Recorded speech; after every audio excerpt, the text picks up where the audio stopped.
నిస్వార్థ సేవలో సాగుతున్న షకీరన్న నీకు వందనం.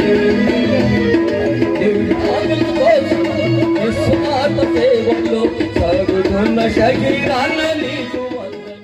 పేర్లోనే ఉంది మనం విభిన్న ప్రతిభావంతులు అంటే చాలా అంశాల్లో ప్రతిభ కలిగిన వాళ్ళు. మిగతా వాళ్ళకన్నా విభిన్న ప్రతిభావంతుల యొక్క ఇది ఇంకా చాలా ఎక్కువగా ఉంటుంది. సాధారణ మనుషుల కన్నా అన్ని సక్రమంగా ఉన్న వాళ్ళకన్నా విభిన్న ప్రతిభావంతులకు ప్రతిభ అనేక విషయాల్లో ఉంటుంది. ఇది గుర్తుపెట్టుకోండి. ఈ ఆత్మస్థైర్యంతో ముందుకు పోవాలా. అయ్యో మాకేదో ఇలా అయింది అని అస్సలు ఎప్పుడూ బాధపడకూడదు.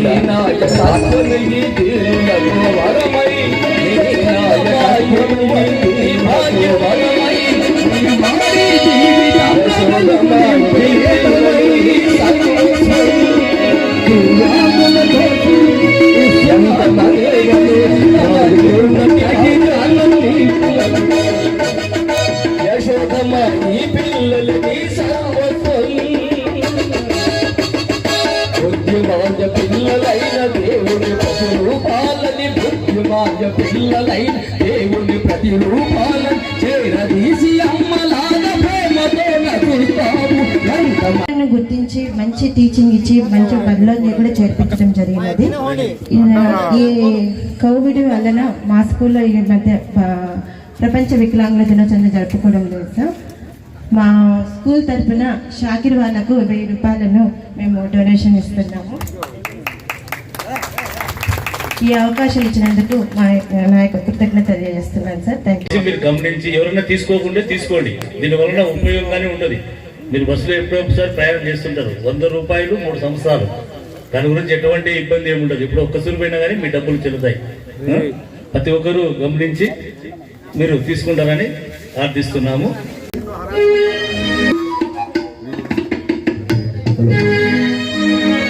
దివ్యాంగుల కోసం నిస్వార్థ సేవలో సాగుతున్న షకీరన్న నీకు వందనం. దివ్యాంగుల కోసం నిస్వార్థ సేవలో సాగుతున్న షకీరన్న నీకు వందనం. ఒక డాన్స్ చేయబోతున్నాడు. సో ఈ అబ్బాయిని కూడా మనము అభినందిద్దాము. వీరాంజనేయులు, రేపల్లి మండలం.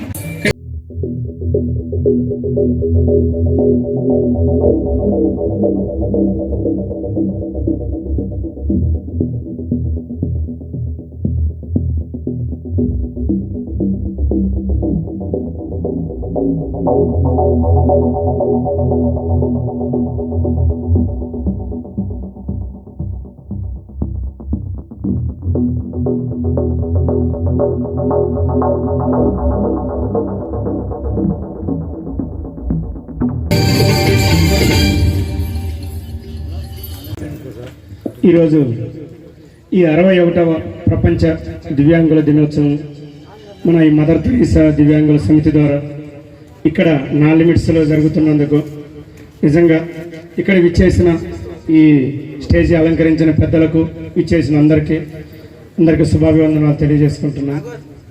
మీ అందరికీ తెలుసు, పుట్టుక సావు మన చేతిలో లేదు. అదేవిధంగా పుట్టినవాడు గిట్టక మానడు, గిట్టినవాడు మళ్ళీ పుట్టక మానడు. కానీ ఈ ప్రపంచంలో మనం పుట్టాము అంటే దానికి ఒక అర్థం పరమార్థం ఉంటుంది. అది ఎలా పుట్టామనేది కాదు. ఇప్పుడే మేడం గారు చదివారు, అది అతను మన రాజన్న గారు చెప్పారు. ఎన్నాళ్ళు జీవించామనేది కాదు, జీవించిన కొన్నాళ్ళైనా మనము ఏం చేశాము, ఎలా బ్రతికామనేదే ముఖ్యం. కాబట్టి ఈ సభను ఉద్దేశించి ఇక్కడికి వచ్చిన మీ అందరిని ఉద్దేశించి ముఖ్యంగా నేను కోరేది ఒకటే, దేవుడు మనకు లోపం ఇచ్చాడని బాధపడాల్సిన పని లేదు. దానికి ఒక ఖచ్చితంగా ఏదో ఒక అర్థం ఉండుంటుంది. మీలో తెలియని శక్తి దాగి ఉండుంటుంది. ఏది జరిగినా మన మంచికే అని అనుకుంటే ఖచ్చితంగా మీరు అనుకున్న ఆ ఆత్మవిశ్వాసాన్ని నమ్మకాన్ని కోల్పోకుండా ఉంటే మీరు అనుకున్న విజయాన్ని ఈ లోపం అనేది అది మీకు ఏమాత్రం అనిపించకుండా ఖచ్చితంగా సాధించగలుగుతారు. దానికి చిన్న ఎగ్జాంపుల్, లాస్ట్ ఇయర్ 2019 యూపీపీఎస్సి మీ అందరికీ తెలుసు, ఎంటైర్ ఇండియాకే యునైటెడ్ పబ్లిక్ సర్వీస్ కమిషన్ ఈ ఐఏఎస్ఎల్ ఐపీఎస్ఎల్ని తయారు చేసేది. దాంట్లో ఎంటైర్ ఇండియా ఫస్ట్ వచ్చింది ఒక అమ్మాయి. ఆ అమ్మాయి మన దివ్యాంగురాలు. ఆ అమ్మాయి కూడా కేరళ స్టేట్ అండి, నాకు బాగా గుర్తుంది. ఈరోజు కూడా ఇందాకనే నేను చదివాను, పూర్తిగా చదవలేదు. ఏదో మచిలీపట్నంలో పుట్టుకతోటే 2 కళ్ళు లేవు, కానీ అతను ఏదో సాధించాడని నిన్ననే నేను తర్వాత మన మహేష్ గారు జాకిర్ హుసేన్ గారికి పెడతాను. మచిలీపట్నంలోనే అతనికి ఘనంగా సన్మానం చేశారు. ఒకటి ఖచ్చితంగా పుట్టుకి ఒక నిర్వచనం అనేది ఉండాలి. అంటే మీరు ఎప్పుడూ కూడా దిగులు చెంచం చూడండి. ఊరిక లవ్ ఫెయిల్యూర్ అయిందని, 10th క్లాసు డిగ్రీ పాస్ అయినాడని, అన్ని కాళ్ళు చేతులు అన్ని అవయవాలు సరిగ్గా ఉన్నోళ్ళే క్షణిక ఆవేశంలో చనిపోతున్నారు. మరి అలాంటి వాళ్ళని మనం ఆదర్శంగా తీసుకొని, ఆదర్శం అని అనను నేను, వాళ్ళు కూడా పిరికి వాళ్ళు. అలాంటి వాళ్ళతో పోల్చుకుంటే మనము పుట్టుకతోటి ఆ దేవుడు మనకు లోపం ఇచ్చినా కానీ మనం అనుకున్న ఆశయ సాధన కోసం ఖచ్చితంగా దాన్ని మనం లోపం అని అనుకోకుండా అది మనకే, ఎందుకంటే ఇప్పుడు ఈ అందులో లిపి అనేది వచ్చింది. మనకి అనేక దివ్యాంగులకు కూడా అన్నిటిలో రిజర్వేషన్లు కావచ్చు, అనేక పథకాల్లో మనకంటూ ఒక ప్రత్యేక గుర్తింపు ఉంది. అవన్నీ ఉపయోగించుకుంటూ ముందుకు పోతూ ఏదైనా సరే ఈ ప్రపంచంలో మీకు తెలియంది కాదు. రీసెంట్గా మన తెలంగాణ అబ్బాయి 2 కాళ్ళు లేవు, అతను హిమాలయ పర్వతాన్ని ఎక్కాడు. మరి అతనికి ఎక్కడి నుంచి వచ్చిందంటే ఓన్లీ అతనిలో ఉన్న సంకల్పం, ఆ పట్టుదల. సాహసం చేయరా, సాధ్యం కానిది లేదురా. నువ్వు అనుకున్న ఆశయం కోసం మన అబ్దుల్ కలాం గారు చెప్పినట్టు కలలు కనండి, ఆ కళలను సాధించుకోవటానికి కృషి చేయండి. ఎప్పుడూ కూడా మీ లోపం గురించి ఆలోచించొద్దు.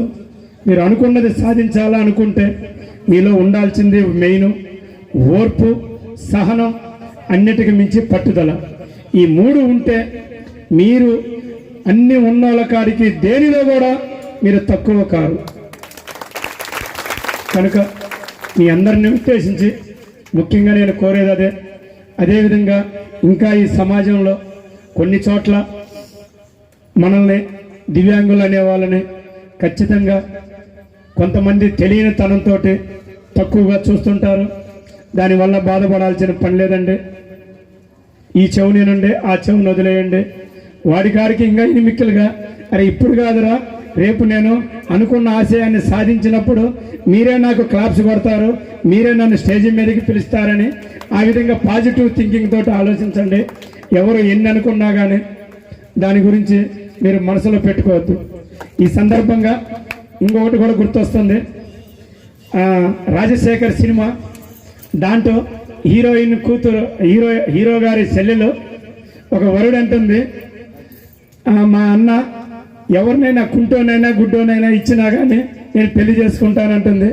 అప్పుడు ఎంటైర్ అప్పుడు నేను తెలంగాణ కూడా మన ఆంధ్ర కలిసే ఉంది.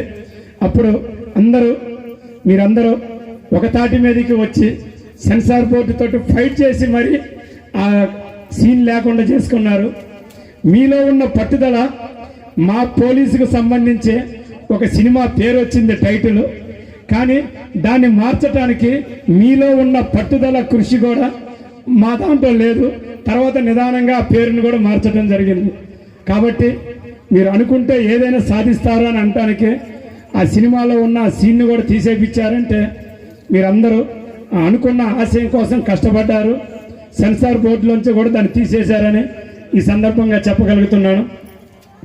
మీ అందరిని కూడా కోరేది ఒకటే, ఇప్పటి నుంచే ఒక ఆశయం పెట్టుకోండి, ఆ ఆశయం కోసం పోరాడండి. మన పెద్దోళ్ళు ఇక్కడ ఎమ్మెల్యే గారు కావచ్చు, మన స్టేజ్ని అలంకరించిన చంద్రారెడ్డి గారు కావచ్చు, చాలామంది మనకి సహాయ సహకారాలు అందించడానికి ఇక్కడ పొద్దుటూరులో చాలామంది దాతలు కూడా ఉన్నారు. మీరు వేసే ప్రతి అడుగు ఒకటే గుర్తుపెట్టుకోండి, ఇక్కడి నుంచి మనము ఒక అడుగే అనుకోకుండా ఇంట్లోంచి బయటికి వేయాలన్నా ఒక్క అడుగే. ఆ హిమాలయ పర్వతాలు 8,848 అడుగులు వేయాలన్నా స్టార్టింగ్ ఒక్క అడుగుతోటే స్టార్ట్ అయింది. ఈరోజే మీలో ఎవరైనా ఇంకా గోల్ లేని వాళ్ళు ఉంటే ఇప్పుడే ఒక గోల్ని ఏర్పరచుకోండి. దానికోసం అహర్నిశలు కృషి చేయండి. దివ్యాంగుల కోసం నిస్వార్థ సేవలో సాగుతున్న షకీరన్న నీకు వందనం. దివ్యాంగుల కోసం నిస్వార్థ సేవలో సాగుతున్న షకీరన్న నీకు వందనం. ఈ వీడియో మీకు నచ్చినట్లయితే లైక్ బటన్ క్లిక్ చేయండి. మరిన్ని వీడియోలను పొందడానికి దయచేసి సబ్స్క్రైబ్ చేయండి.